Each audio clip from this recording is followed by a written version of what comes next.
ಬಿರುಕು ಬಿಟ್ಟ ದಾರಿ ಹಳ್ಳಿಯ ಜನರನ್ನ ಆಶ್ಚರ್ಯಗೊಳಿಸಿತ್ತು.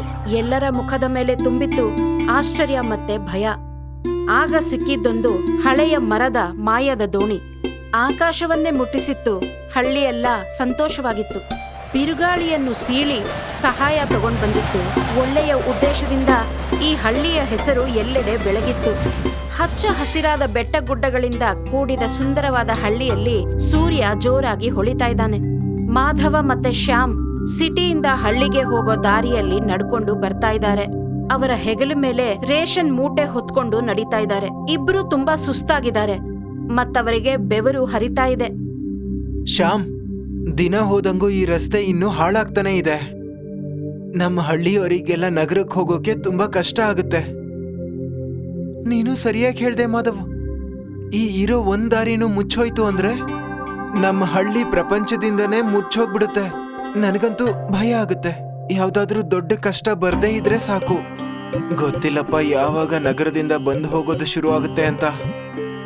ಹಾ, ಅದಿಲ್ಲ ಅಂದ್ರೆ ಎಲ್ಲಾ ಕೆಲ್ಸಗಳು ಕೂಡ ಕಷ್ಟ ಆಗ್ಬಿಡುತ್ತೆ. ಇಬ್ರು ಒಬ್ರನ್ನೊಬ್ರು ನೋಡ್ತಾರೆ ಮತ್ತೆ ಸರಿ ಅಂತ ತಲೆ ಆಡಿಸ್ತಾರೆ. ಸ್ವಲ್ಪ ಹೊತ್ತಲ್ಲೇ ಅವರು ಮಾರ್ಕೆಟ್ ತಲುಪ್ತಾರೆ. ತಂದಿದ್ದ ರೇಷನ್ ಕೊಡ್ತಾರೆ ಮತ್ತವರ ಮನೆ ಕಡೆ ಹೊರಡ್ತಾರೆ. ಇದರೊಂದಿಗೆ ಅವರ ಈ ದಿನ ಅಲ್ಲಿಗೆ ಮುಗಿಯುತ್ತೆ. ಮಾರನೇ ದಿನ ಹಳ್ಳಿಯ ಜನರೆಲ್ಲ ಆ ದಾರಿ ಹತ್ರ ಬಂದು ಸೇರ್ತಾರೆ. ಸಿಟಿಗೆ ಹೋಗೋದಕ್ಕೆ ಇದ್ದಿದ್ದು ಇದೊಂದೇ ದಾರಿ. ರಾತ್ರಿ ಒಂದು ದೊಡ್ಡ ಲ್ಯಾಂಡ್ ಸ್ಲೈಡಿಂಗ್ ಆಗಿರುತ್ತೆ. ಅದರಿಂದ ಆ ದಾರಿ ಪೂರ್ತಿಯಾಗಿ ಮುಚ್ಚಿ ಹೋಗಿದೆ. ಆ ಹಳ್ಳಿಯ ಮುಖ್ಯಸ್ಥ ಮತ್ತೆ ಡಾಕ್ಟರ್ ಆಗಿದ್ದ ರೇಖಾ ಮಿಕ್ಕೆಲ್ಲ ಹಳ್ಳಿಯ ಜನರೊಂದಿಗೆ ಅಲ್ಲಿ ನಿಂತಿರ್ತಾರೆ. ಅವರಿಗೆಲ್ಲ ತುಂಬಾ ಯೋಚನೆ ಆಗಿದೆ. ಮುಖ್ಯಸ್ಥರೇ, ನನ್ನ ಹತ್ರ ಇದ್ದ ಮೆಡಿಸಿನ್ ಎಲ್ಲ ಮುಗ್ದು ಹೋಗಿದೆ. ಇನ್ನೆರಡು ದಿನದಲ್ಲಿ ಸಿಟಿಯಿಂದ ಏನೂ ಸಿಗ್ಲಿಲ್ಲ ಅಂದ್ರೆ ಜನರಿಗೆ ಟ್ರೀಟ್ಮೆಂಟ್ ಕೊಡೋದು ತುಂಬಾ ಕಷ್ಟ ಆಗುತ್ತೆ. ರಸ್ತೆಯಂತೂ ಪೂರ್ತಿಯಾಗಿ ಹಾಳಾಗಿದೆ. ಇದನ್ನ ಸರಿ ಮಾಡೋಕೆ ತಿಂಗಳುಗಳೇ ಬೇಕಾಗುತ್ತೆ. ನಮ್ಮ ಹತ್ರ ಅಷ್ಟೊಂದು ಸಮಯ ಇಲ್ಲ. ಈಗ ದೇವ್ರೇ ಏನಾದ್ರೂ ಚಮತ್ಕಾರ ಮಾಡ್ಬೇಕು. ಶ್ಯಾಮ್ ಮತ್ತೆ ಮಾಧವ್ ಕೂಡ ಆ ಗುಂಪಲ್ಲಿ ನಿಂತಿರ್ತಾರೆ. ಮಾಧವ್ ಬಿರುಕು ಬಿಟ್ಟ ರೋಡನ್ನೇ ನೋಡ್ತಾ ಇರ್ತಾನೆ. ಆಮೇಲೆ ತನ್ನ ಹಳ್ಳಿಯ ಜನರ ಬೇಜಾರಾದ ಮುಖಗಳನ್ನ ನೋಡ್ತಾನೆ. ಅವನಿಗೆ ಇದಕ್ಕೇನಾದ್ರೂ ಮಾಡ್ಲೇಬೇಕು ಅಂತ ಯೋಚನೆ ಬರುತ್ತೆ. ನಾವು ಬೆಟ್ಟದ ಇನ್ನೊಂದ್ ಕಡೆಯಿಂದ ಹೋಗೋಕ್ಕಾಗಲ್ವಾ? ಇಲ್ಲ ಶ್ಯಾಮ್, ಆ ರಸ್ತೆ ತುಂಬಾ ಅಪಾಯಕಾರಿ ಮತ್ತೆ ದೂರ ಕೂಡ. ಅಲ್ಲಿಂದ ಹೋಗ್ಬೇಕು ಅಂದ್ರೆ ದಿನಗಳೇ ಬೇಕಾಗ್ತವೆ. ಆ ಮಾತು ಕೇಳಿ ಎಲ್ಲರಿಗೂ ಬೇಜಾರಾಗುತ್ತೆ. ಒಬ್ಬೊಬ್ಬರಾಗೆ ತಮ್ಮ ಕೆಲಸಗಳಿಗೆ ವಾಪಸ್ ಹೋಗ್ತಾರೆ. ಅದೇ ದಿನ ಸಂಜೆ ಮಾಧವ್ ಮತ್ತೆ ಶ್ಯಾಮ್ ಬೇಜಾರಾಗಿ ಅವರ ಮನೆ ಅಂಗಳಕ್ಕೆ ಬರ್ತಾರೆ. ಅಂಗಳ ಏನೋ ಸಾಧಾರಣವಾಗಿತ್ತು, ಆದ್ರೆ ಅಲ್ಲೊಂದು ಚಿಕ್ಕದಾದ ಶೆಡ್ ಇತ್ತು. ಮಾಧವ್ ಮುಂದೆ ಹೋಗಿ ಆ ಶೆಡ್ ಬಾಗಿಲನ್ನ ತೆಗಿತಾನೆ. ಅದರಲ್ಲಿ ಬೇಕಾದಷ್ಟು ಮರದ ತುಂಡುಗಳನ್ನ ಇಟ್ಟಿರ್ತಾರೆ. ಅದೆಲ್ಲ ತುಂಬಾ ದಿನದಿಂದ ಹಾಗೆ ಬಿದ್ದಿರುತ್ತೆ. ಅದರ ಮಧ್ಯದಲ್ಲೇ ಒಂದು ಚಿಕ್ಕದಾದ ಮರದ ದೋಣಿ ಇರುತ್ತೆ. ಅದರ ಮೇಲೆ ಒಂದು ಬಿಳಿ ಬಟ್ಟೆನ ಮುಚ್ಚಿಟ್ಟಿರ್ತಾರೆ. ಮಾಧವ್ ಒಳಗಡೆ ಬಂದು ಆ ಬಟ್ಟೆನ ತೆಗಿತಾನೆ. ಆ ದೋಣಿಯಲ್ಲೇನೋ ರಹಸ್ಯ ಇದೆ ಅನ್ಸತ್ತೆ. ಅದರಲ್ಲೊಂದು ವಿಚಿತ್ರವಾದ ನಕಾಶೆ ಇರುತ್ತೆ ಮತ್ತದರ ತುದಿಗಳಲ್ಲಿ ಚಿಕ್ಕ ಚಿಕ್ಕ ರೆಕ್ಕೆಗಳಿರುತ್ತೆ. ಈ ದೋಣಿ ನಮ್ಮ ಅಜ್ಜ ಮಾಡಿದ್ದು. ಅವ್ರು ಹೇಳ್ತಾ ಇದ್ರು ಇದು ಸಾಧಾರಣವಾದ ದೋಣಿ ಅಲ್ಲ ಅಂತ. ಆದ್ರೆ ಸುಮಾರು ವರ್ಷದಿಂದ ಇಲ್ಲೇ ಬಿದ್ದಿದೆ. ಇದು ನಮ್ಗೆ ಏನಾದ್ರೂ ಸಹಾಯ ಮಾಡ್ಬೋದಾ? ಮಾಧವ್, ನೀನ್ ಈ ಹಳೆ ಕಟ್ಗೆನ ಯಾಕೆ ನೋಡ್ತಾ ಇದೀಯಾ? ನಾವು ನಗರಕ್ಕೆ ಹೋಗೋಕೆ ದಾರಿ ಹುಡುಕ್ಬೇಕು, ನದಿಲಿ ತೇಲೋದಕ್ಕಲ್ಲ. ಮತ್ತಿಲ್ಲಿ ಯಾವ್ದು ನದಿ ಕೂಡ ಇಲ್ಲ. ಶ್ಯಾಮ್, ನನಗ್ ನೆನ್ಪಿದೆ, ಅಜ್ಜ ಹೇಳ್ತಾ ಇದ್ರು ಈ ದೋಣಿ ಗಾಳಿಲಿ ಹಾರುತ್ತೆ ಅಂತ. ನಾನು ಯಾವತ್ತೂ ನಂಬಿರ್ಲಿಲ್ಲ, ಆದ್ರೆ ಈಗ ಇದ್ರ ಅವಶ್ಯಕತೆ ಇದೆ. ಗಾಳಿಲ್ ದೋಣಿನಾ? ಮಾಧವ್, ನಿಂಗೇನಾದ್ರೂ ತಲೆ ಕೆಟ್ಟಿದ್ಯಾ? ಕಟ್ಗೆ ದೋಣಿ ಗಾಳಿಲೆಲ್ಲಾದ್ರೂ ಹಾರುತ್ತಾ? ಮಾಧವ್ ಶ್ಯಾಮ್ ಮಾಡಿದ ತಮಾಷೆನ ಉದಾಸೀನ ಮಾಡ್ತಾನೆ. ಅವನು ಮುಂದೆ ಬಂದು ಆ ಶೆಡ್ಡಿಂದ ದೋಣಿನ ಹೊರಗಡೆ ತೆಗಿತಾನೆ. ಅವನು ದೋಣಿಯನ್ನ ಕ್ಲೀನ್ ಮಾಡಕ್ಕೆ ಶುರು ಮಾಡ್ತಾನೆ. ಅದರ ಮೇಲೆ ಮಾಡಿದ್ದ ಡಿಸೈನ್ನ ಕ್ಲೀನ್ ಮಾಡಿದ ತಕ್ಷಣ ಆ ಡಿಸೈನ್ ನಿಧಾನವಾಗಿ ಹೊಳೆಯಕ್ಕೆ ಶುರುವಾಗುತ್ತೆ. ಮಾಧವ್ಗೆ ತುಂಬಾ ಆಶ್ಚರ್ಯ ಆಗುತ್ತೆ. ಆದ್ರೂ ಅವನ ಕೆಲಸನ ಮುಂದುವರಿಸ್ತಾನೆ. ಅವನು ಮೊಳೆ ಮತ್ತೆ ಸುತ್ತಿಗೆ ತಗೊಂಡ್ ಬಂದು ಆ ದೋಣಿಯ ಮುರಿದು ಹೋಗಿದ್ದ ರೆಕ್ಕೆಗಳನ್ನ ಸರಿ ಮಾಡ್ತಾನೆ. ದೇವ್ರೆ, ಈ ದೋಣಿಲಿ ಏನಾದ್ರೂ ಶಕ್ತಿ ಇದ್ರೆ ಅದನ್ನ ಜಾಗೃತಗೊಳಿಸಿ. ನನ್ನ ಊರಿನವರಿಗೆ ನಿಮ್ಮ ಸಹಾಯದ ಅಗತ್ಯ ಇದೆ. ಅವನು ಪ್ರಾರ್ಥನೆ ಮಾಡಿದ ತಕ್ಷಣ ಆ ದೋಣಿ ಮೇಲೆ ಮಾಡಿದ್ದ ಡಿಸೈನ್ ಜೋರಾಗಿ ಹೊಳೆಯಕ್ಕೆ ಶುರುವಾಗುತ್ತೆ. ಅದನ್ನ ನೋಡಿ ಶ್ಯಾಮ್ಗೆ ಆಶ್ಚರ್ಯ ಆಗುತ್ತೆ. ಈ ದೋಣಿ ಸಾಧಾರಣವಾದದ್ದಲ್ಲ ಅಂತ ಇಬ್ಬರಿಗೂ ಅರ್ಥ ಆಗುತ್ತೆ. ಅದರೊಟ್ಟಿಗೆ ಅವತ್ತಿನ ದಿನ ಮುಗಿದು ಹೋಗುತ್ತೆ. ಮಾರನೇ ದಿನ ಹಳ್ಳಿಯವರೆಲ್ಲ ಇನ್ನೂ ಬೇಜಾರಾಗೇ ಇರ್ತಾರೆ. ಆಗ ಇದ್ದಕ್ಕಿದ್ದಂಗೆ ಮೇಲಿನಿಂದ ಒಂದು ವಿಚಿತ್ರವಾದ ಶಬ್ದ ಕೇಳಿಸುತ್ತೆ. ಅವರೆಲ್ಲ ಆಕಾಶದ ಕಡೆ ನೋಡಿ ಆಶ್ಚರ್ಯ ಪಡ್ತಾರೆ. ಮಾಧವ್ ಮತ್ತೆ ಶ್ಯಾಮ್ ಅದೇ ಮರದ ದೋಣಿಯಲ್ಲಿ ಕೂತ್ಕೊಂಡು ಆಕಾಶದಲ್ಲಿ ಹಾರಾಡ್ತಾ ಬರ್ತಾ ಇದ್ದಾರೆ. ಅದರ ರೆಕ್ಕೆಗಳು ನಿಧಾನವಾಗಿ ಗಾಳಿಯಲ್ಲಿ ಮೇಲೆ ಕೆಳಗೆ ಹಾರಾಡ್ತಿದೆ. ನಾನಿದೇನ್ ನೋಡ್ತಾ ಇದ್ದೀನಿ? ಇದೇನಾದ್ರೂ ಕನ್ಸ? ಮಾಧವ್, ನೀವು ಗಾಳಿಯಲ್ಲಿ ಹೇಗೆ ಈಜಾಡ್ತಿದ್ದೀರಾ? ಅಧ್ಯಕ್ಷರೇ, ಇದು ನಿಜಾನೇ. ಮಾಧವ್ ಈ ಹಳೆ ದೋಣಿನ ಹಾರೋ ದೋಣಿಯನ್ನಾಗಿ ಮಾಡ್ಬಿಟ್ಟಿದ್ದಾನೆ. ಮಾಧವ್ ನಿಧಾನವಾಗಿ ದೋಣಿಯನ್ನ ಆ ಕಟ್ಟೆ ಹತ್ರ ತಂದು ನಿಲ್ಲಿಸ್ತಾನೆ. ಅವನು ಆತ್ಮವಿಶ್ವಾಸದಿಂದ ತುಂಬಿ ಖುಷಿಯಾಗಿರ್ತಾನೆ. ಅಧ್ಯಕ್ಷರೇ, ಇದು ಜಾದೂ ದೋಣಿ. ಇದು ಹಾರೋದು ಯಾವಾಗಂದ್ರೆ ನಮ್ಮ ಯೋಚನೆಗಳು ಸರಿಯಾಗಿದ್ದಾಗ ಮಾತ್ರ. ಈಗ ನಾವು ನಗರಕ್ಕೆ ಹೋಗಿ ಮಾತ್ರೆಗಳು ಮತ್ತೆ ಊಟ ತರ್ಬೋದು. ಮಾಧವ್ ನಿಧಾನವಾಗಿ ದೋಣಿಯನ್ನ ನೆಲದ ಮೇಲೆ ನಿಲ್ಲಿಸ್ತಾನೆ. ಮುಖ್ಯಸ್ಥರು, ರೇಖಾ ಮತ್ತೆ ಉಳಿದ ಜನರೆಲ್ಲ ಅದನ್ನ ನೋಡಿ ಖುಷಿ ಪಡ್ತಾರೆ. ಅರೆ ವಾ, ಇದೊಳ್ಳೆ ಮ್ಯಾಜಿಕ್ ಇದ್ದಾಗಿದೆ. ನಾನು ನಿಮ್ ಜೊತೆ ಬರ್ಬೋದಾ? ಖಂಡಿತ ಬನ್ನಿ, ನಾವೀಗ ನಗರಕ್ಕೆ ಹೋಗಿ ಬೇಕಾಗಿರುವಂತ ವಸ್ತುಗಳನ್ನ ತರೋಣ. ರೇಖಾ ಖುಷಿಯಿಂದ ತಲೆ ಆಡಿಸ್ತಾಳೆ. ಸ್ವಲ್ಪ ಹೊತ್ತಲ್ಲೇ ದೋಣಿ ಹತ್ತಿ ಕೂತ್ಕೋತಾಳೆ.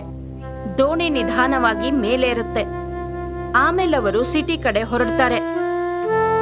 ಹೋಗುವ ದಾರಿಯಲ್ಲಿ ಬಿರುಕು ಬಿಟ್ಟ ದಾರಿ ಮತ್ತೆ ಸುಂದರವಾದ ಹಳ್ಳಿಯನ್ನ ನೋಡ್ತಾ ಹೋಗ್ತಾರೆ. ದೋಣಿ ನಿಧಾನವಾಗಿ ಇನ್ನೂ ಎತ್ತರಕ್ಕೆ ಹಾರಕ್ಕೆ ಶುರು ಮಾಡುತ್ತೆ. ವಾವ್, ನೋಡು ಮಾಧವ್, ಮೋಡಗಳು ನಮ್ಗೆ ಎಷ್ಟು ಹತ್ತಿರದಲ್ಲಿದ್ದಾವೆ. ನಾನು ಮೋಡಗಳನ್ನ ಮುಟ್ಬೋದು. ಮಾಧವ್, ನಿನಗೋಸ್ಕರ ಹಳ್ಳಿಯವರೆಲ್ಲ ಕಾಯ್ತಾ ಇರ್ತಾರೆ. ನಾವು ಆದಷ್ಟು ಬೇಗ ಹೋಗ್ಬೇಕು. ಸಾಯಂಕಾಲ ಆಗೋದ್ರೊಳಗೆ ನಾವು ವಾಪಸ್ ಬರ್ಬೇಕು. ಚಿಂತೆ ಮಾಡ್ಬೇಡ ರೇಖಾ, ಈ ದೋಣಿ ತುಂಬಾ ವೇಗವಾಗಿ ಹೋಗುತ್ತೆ. ಇನ್ನು ಸ್ವಲ್ಪ ಹೊತ್ತಲ್ಲೇ ನಾವು ನಗರನ ತಲುಪ್ತೀವಿ. ಮಾಧವ್ ದೋಣಿಯನ್ನ ಇನ್ನು ವೇಗವಾಗಿ ಹಾರಿಸ್ತಾನೆ. ಸ್ವಲ್ಪ ಹೊತ್ತಲ್ಲೇ ಆ ದೋಣಿ ಸಿಟಿಯ ಸ್ವಲ್ಪ ದೂರದಲ್ಲೇ ಬಂದು ನಿಲ್ಲುತ್ತೆ. ಮೂವರು ದೋಣಿಯಿಂದ ಕೆಳಗಿಳಿತಾರೆ. ಮಾಧವ್ ತಂದಿದ್ದ ಒಂದು ಬಿಳಿ ಬಟ್ಟೆಯನ್ನ ತೆಗಿತಾನೆ ಮತ್ತೆ ಹೋಗುವಾಗ ದೋಣಿಯನ್ನ ಅದರಿಂದ ಮುಚ್ಚಿಡ್ತಾನೆ. ಇದ್ಯಾಕೆ? ಈ ದೋಣಿ ಕಳ್ತನ ಆಗ್ಬಾರ್ದು ಅಂತ, ಅಥವಾ ಯಾರಿಗಾದ್ರೂ ಸಿಗ್ಬಾರ್ದು ಅಂತ. ಶ್ಯಾಮ್ ಮತ್ತೆ ರೇಖಾಗೆ ಅರ್ಥ ಆಗುತ್ತೆ. ಅವರೆಲ್ಲ ಸೇರಿ ದೋಣಿನ ಚೆನ್ನಾಗಿ ಮುಚ್ಚಿಟ್ಟು ಸಿಟಿ ಕಡೆ ಹೋಗ್ತಾರೆ. ಅವರು ಬೇಗ ಬೇಗ ಅಂಗಡಿಗಳಿಗೆ ಹೋಗಿ ಹಿಟ್ಟು, ಅಕ್ಕಿ ಮತ್ತು ಬೇಳೆ ಮೂಟೆಗಳು, ಅದರ ಜೊತೆಗೆ ಮೆಡಿಸಿನ್ ಕೂಡ ತಗೋತಾರೆ. ಸ್ವಲ್ಪ ಹೊತ್ತಲ್ಲೇ ಅವರೆಲ್ಲ ವಾಪಸ್ ಬಂದು ತಂದೆಲ್ಲ ಸಾಮಾನನ್ನ ದೋಣಿಯಲ್ಲಿ ಇಡ್ತಾರೆ. ಮಾಧವ್, ದೋಣಿಲಿ ಭಾರ ಹೆಚ್ಚಾಗಿದೆ. ಈಗ್ಲೂ ಇದು ಮೇಲ್ ಹಾರುತ್ತಾ? ಎಲ್ಲಿವರೆಗೂ ನಮ್ಮ ಉದ್ದೇಶ ಬೇರೆಯವರಿಗೆ ಸಹಾಯ ಮಾಡೋದಾಗಿರುತ್ತೋ ಅಲ್ಲಿವರೆಗೂ ಈ ದೋಣಿ ನಮ್ ಕೈ ಬಿಡಲ್ಲ. ಬನ್ನಿ, ಈಗ ಹೋಗೋ ಸಮಯ ಆಯ್ತು. ಅವರೆಲ್ಲ ಮತ್ತೆ ದೋಣಿಯನ್ನ ಹತ್ತಿ ಕೂತ್ಕೋತಾರೆ. ಮಾಧವ್ ಸ್ಟೇರಿಂಗ್ ಸಂಭಾಲಿಸ್ತಾನೆ ಮತ್ತೆ ದೋಣಿ ನಿಧಾನವಾಗಿ ಆಕಾಶಕ್ಕೆ ಏರುತ್ತೆ. ಮತ್ತೆ 3 ಜನ ಹಳ್ಳಿಯ ಕಡೆ ವಾಪಸ್ ಹೊರಡ್ತಾರೆ. ವಾಪಸ್ ಬರೋ ದಾರಿಯಲ್ಲಿ ಹವಾಮಾನ ಇದ್ದಕ್ಕಿದ್ದಂಗೆ ಬದಲಾಗುತ್ತೆ. ಆಕಾಶದಲ್ಲಿ ಕಪ್ಪು ಮೋಡ ಕವಿದಿರುತ್ತೆ. ಗಾಳಿ ಜೋರಾಗಿ ಬೀಸಕ್ಕೆ ಶುರುವಾಗುತ್ತೆ. ದೋಣಿ ಜೋರಾಗಿ ಅಲ್ಲಾಡಕ್ಕೆ ಶುರುವಾಗುತ್ತೆ. ಮಾಧವ್, ಬಿರುಗಾಳಿ ಬೀಸ್ತಿದೆ ಅನ್ಸುತ್ತೆ. ನಾವು ಸುರಕ್ಷಿತವಾಗಿ ವಾಪಸ್ ಹೋಗ್ತೀವಾ?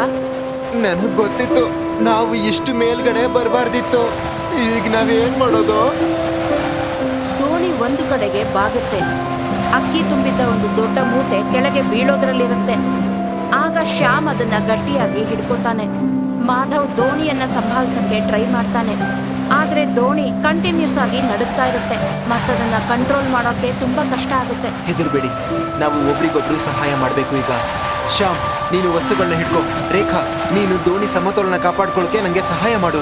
ಆಗ ಇದ್ದಕ್ಕಿದ್ದಂಗೆ ಜೋರಾದ ಮಳೆ ಶುರುವಾಗುತ್ತೆ. ಮಳೆಯಲ್ಲಿ ದೋಣಿಯ ರೆಕ್ಕೆಗಳು ಭಾರ ಆಗುತ್ತೆ. ದೋಣಿ ನಿಧಾನವಾಗಿ ಕೆಳಗಿಳಿಯಕ್ಕೆ ಶುರುವಾಗುತ್ತೆ. ಮತ್ತೆ 3 ಜನ ಕೆಳಗಿನ ಕಾಡಿನಲ್ಲಿ ಬೀಳೋದ್ರಲ್ಲಿರ್ತಾರೆ. ಮಾಧವ್, ದೋಣಿ ಕೆಳಗಡೆ ಬೀಳ್ತಾ ಇದೆ, ನಾವು ಬಿದ್ಬಿಡ್ತೀವಿ. ಇಲ್ಲ, ನಾವು ಸೋಲೊಪ್ಕೋಬಾರ್ದು. ನೆನಪು ಮಾಡ್ಕೊಡಿ, ಅಲ್ಲಿ ಊರಲ್ಲಿ ನಮಗೋಸ್ಕರ ಕಾಯ್ತಾ ಇದ್ದಾರೆ. ನಾವಲ್ಲಿಗೆ ಹೋಗ್ಲಿಲ್ಲ ಅಂದ್ರೆ ಅವರೆಲ್ಲ ಹುಷಾರಾಗೋದೇ ಇಲ್ಲ. ನಾವು ಅವರಿಗೋಸ್ಕರ ಇಲ್ಲಿಂದ ಹೋಗ್ಲೇಬೇಕು. ಮಾಧವ್ ತನ್ನ ಕಣ್ಣು ಮುಚ್ಕೋತಾನೆ. ತನ್ನೆಲ್ಲ ಶಕ್ತಿ ಬಿಟ್ಟು ದೋಣಿನ ನಿಯಂತ್ರಿಸೋದಕ್ಕೆ ಟ್ರೈ ಮಾಡ್ತಾನೆ. ರೇಖಾ ಮತ್ತೆ ಶ್ಯಾಮ್ ಕೂಡ ಅವನಿಗೆ ಸಹಾಯ ಮಾಡಕ್ಕೆ ಮುಂದೆ ಬರ್ತಾರೆ. ಅವರಿಬ್ರು ಮಾಧವ್ ಕೈಯನ್ನ ಗಟ್ಟಿಯಾಗಿ ಹಿಡ್ಕೋತಾರೆ.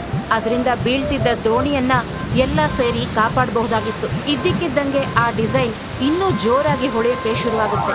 ಆಗ ದೋಣಿಯ ಎಲ್ಲಾ ದಿಕ್ಕಲ್ಲಿ ಒಂದು ಬಂಗಾರದಂಥ ರಕ್ಷಾ ಕವಚ ನಿರ್ಮಾಣ ಆಗುತ್ತೆ. ಅದು ಮಳೆ ಮತ್ತೆ ಗಾಳಿಯಿಂದ ದೋಣಿನ ಕಾಪಾಡುತ್ತೆ. ನಿಧಾನವಾಗಿ ದೋಣಿ ಮತ್ತೆ ಕಂಟ್ರೋಲ್ಗೆ ಸಿಗುತ್ತೆ. ಆ ಮಳೆ ಮತ್ತೆ ಬಿರುಗಾಳಿ ನಡುವೆಯೂ ದೋಣಿ ಮುಂದೆ ಹೋಗುತ್ತೆ. ಸಾಯಂಕಾಲ ಆಗುತ್ತೆ. ಇನ್ನೊಂದು ಕಡೆ ಹಳ್ಳಿಯಲ್ಲಿ ಆಕಾಶ ಕ್ಲಿಯರ್ ಆಗಿರುತ್ತೆ. ಈಗ ಗಾಳಿ ಮಳೆ ಕೂಡ ನಿಂತು ಹೋಗಿರುತ್ತೆ. ಆದ್ರೆ 3 ಜನ ಇನ್ನೂ ಹಳ್ಳಿ ತಲುಪಿರೋದಿಲ್ಲ. ಮುಖ್ಯಸ್ಥ ಮತ್ತೆ ಮಿಕ್ಕ ಹಳ್ಳಿಯವರೆಲ್ಲ ಆಕಾಶದ ಕಡೆ ನೋಡ್ತಾ ಇರ್ತಾರೆ. ಗಾಳಿ ಮಳೆಯಿಂದ ಅವರಿಗೆಲ್ಲ ಚಿಂತೆ ಆಗಿರುತ್ತೆ. ಹೇ ಭಗವಂತ, ಆ ಮಕ್ಕಳನ್ನ ಕಾಪಾಡು. ಅವರು ನಮಗೋಸ್ಕರ ತಮ್ಮ ಪ್ರಾಣನ ಪಣಕ್ಕಿಟ್ಟು ಹೋಗಿದ್ದಾರೆ. ಮುಖ್ಯಸ್ಥನ ಜೊತೆಗೂಡಿ ಹಳ್ಳಿಯವರೆಲ್ಲ ಸೇರಿ ದೇವರಲ್ಲಿ ಪ್ರಾರ್ಥನೆ ಮಾಡ್ತಾರೆ. ಸ್ವಲ್ಪ ಹೊತ್ತಲ್ಲೇ ಆಕಾಶದಲ್ಲಿ ಏನೋ ಕಾಣಿಸುತ್ತೆ. ಮೋಡಗಳ ಮಧ್ಯದಿಂದ ಅದೇ ದೋಣಿ ಹೊರಗಡೆ ಬರ್ತಾ ಇರುತ್ತೆ. ಅದನ್ನ ನೋಡಿ ಹಳ್ಳಿಯವರೆಲ್ಲ ಖುಷಿಯಿಂದ ಕುಣಿದಾಡ್ತಾರೆ. ದೋಣಿ ನಿಧಾನವಾಗಿ ಹಳ್ಳಿಯವರೆಲ್ಲರ ಎದುರಿಗೆ ಬಂದು ನಿಲ್ಲುತ್ತೆ. ಮಾಧವ್, ಶ್ಯಾಮ್ ಮತ್ತೆ ರೇಖಾ ಅದರಿಂದ ಹೊರಗಡೆ ಬರ್ತಾರೆ. ತುಂಬಾ ಸುಸ್ತಾಗಿರ್ತಾರೆ. ಆದ್ರೆ ಅವರ ಮುಖದ ಮೇಲೆ ಒಂದು ದೊಡ್ಡ ನಗು ಇರುತ್ತೆ. ನಾವು ವಾಪಸ್ ಬಂದ್ಬಿಟ್ವಿ. ಜೊತೆಗೆ ನಾವು ತುಂಬಾ ಸಾಮಾನುಗಳನ್ನು ತಂದಿದ್ದೀವಿ. ಹಳ್ಳಿಯವರೆಲ್ಲ ತುಂಬಾ ಖುಷಿ ಪಡ್ತಾರೆ. ಮಾಧವ್, ಇವತ್ತು ನೀನು ಸಾಬೀತು ಮಾಡದೆ ತುಂಬಾ ದೊಡ್ಡ ಶಕ್ತಿ ಜಾದುವಿನಲ್ಲ, ಬದಲಾಗಿ ಮನುಷ್ಯನ ನಿಯತ್ತಲ್ಲಿರುತ್ತೆ ಅಂತ. ಅಧ್ಯಕ್ಷರೇ, ಇದು ನಮ್ಮ 3 ಜನರ ಒಗ್ಗಟ್ಟಿಂದ ಆಗಿದ್ದು. ಶ್ಯಾಮ್ ಮತ್ತೆ ರೇಖಾ ನನ್ ಜೊತೆ ನಿಲ್ದೇ ಇದ್ದಿದ್ರೆ ನಾನು ಸುಂಟ್ರಗಳನ್ನ ಎದುರ್ಸೋಕ ಆಗ್ತಿರ್ಲಿಲ್ಲ. ಈಗ ನಾವು ದಾರಿ ಸರಿ ಹೋಗ್ಲಿ ಅಂತ ಕಾಯ್ಬೇಕಾಗಿರೋ ಅಗತ್ಯನೂ ಇಲ್ಲ. ನಮ್ಮ ಈ ದೋಣಿ ಯಾವಾಗ್ಲೂ ನಮ್ಮ ಉಪಯೋಗಕ್ಕೆ ಬರುತ್ತೆ. ಅಲ್ಲಿದ್ದ ಹಳ್ಳಿಯವರೆಲ್ಲ ಆ ದೋಣಿಯನ್ನ ಕೃತಜ್ಞತೆಯಿಂದ ನೋಡ್ತಾರೆ. ಇದರೊಂದಿಗೆ ಅವರ ಆ ದಿನ ಅಲ್ಲಿಗೆ ಮುಗಿಯುತ್ತೆ. ಕೆಲವು ದಿನಗಳಾದ್ಮೇಲೆ ಹಳ್ಳಿಯಲ್ಲಿ ಮತ್ತೆ ಶಾಂತ ವಾತಾವರಣ ಇರುತ್ತೆ. ಬಿರುಕು ಬಿಟ್ಟ ದಾರಿ ಇನ್ನೂ ಹಾಗೇ ಇದೆ. ಆದ್ರೆ ಈಗ ಜನರಿಗೆ ಭಯ ಆಗಲ್ಲ. ಯಾಕೆಂದ್ರೆ ಅವರಿಗೀಗ ಸಿಕ್ಕಾಕೊಂಡಿದೀವಿ ಅನ್ನಿಸ್ತಿಲ್ಲ. ಮಾಧವ್ ಮತ್ತೆ ಶ್ಯಾಮ್ ಮತ್ತೆ ದೋಣಿಯನ್ನ ಕ್ಲೀನ್ ಮಾಡ್ತಾ ಇದ್ದಾರೆ. ಅವರು ಸಿಟಿಗೆ ಹೋಗಿ ಇನ್ನೂ ಬೇಕಾದ ವಸ್ತುಗಳನ್ನ ತರಕ್ಕೆ ತಯಾರಿ ಮಾಡ್ಕೋತಿದ್ದಾರೆ. ಅದರಿಂದ ಬಿರುಕು ಬಿಟ್ಟ ದಾರಿಯನ್ನ ಸರಿ ಮಾಡಬಹುದು ಅಂತ. ಮಾಧವ್, ಈಗ ನಾನು ಕೂಡ ಈ ದೋಣಿನ ಓಡಿಸೋದಕ್ಕೆ ನಿಂಗೆ ಸಹಾಯ ಮಾಡ್ಬೋದಲ್ವಾ? ಯಾಕಂದ್ರೆ ಅವತ್ತು ಸುಂಟ್ರಗಾಳಿ ಸಮಯದಲ್ಲಿ ನಾನು ಸಹಾಯ ಮಾಡಿದ್ದೆ. ಖಂಡಿತ ಶ್ಯಾಮ್, ನೀನು ಈ ದೋಣಿಗೆ ಧೈರ್ಯವಂತ ಜೊತೆಗಾರ. ಬಾ, ಇವತ್ತು ನಾವು ರಸ್ತೆ ಸರಿ ಮಾಡೋದಕ್ಕೆ ಸಿಮೆಂಟ್ ಮತ್ತೆ ಕಲ್ಲನ್ನ ತರಬೇಕು. ಇಬ್ರು ಮುಗುಳ್ನಗ್ತಾರೆ. ಸರಿ ಅಂತ ತಲೆ ಅಲ್ಲಾಡಿಸ್ತಾರೆ. ಅವರು ಮಾಯದ ದೋಣಿಯೊಳಗೆ ಕಾಲಿಡ್ತಾರೆ. ಮತ್ತೆ ಇನ್ನೊಂದ್ಸಲ ಆ ದೋಣಿ ಆಕಾಶಕ್ಕೆ ಹಾರುತ್ತೆ.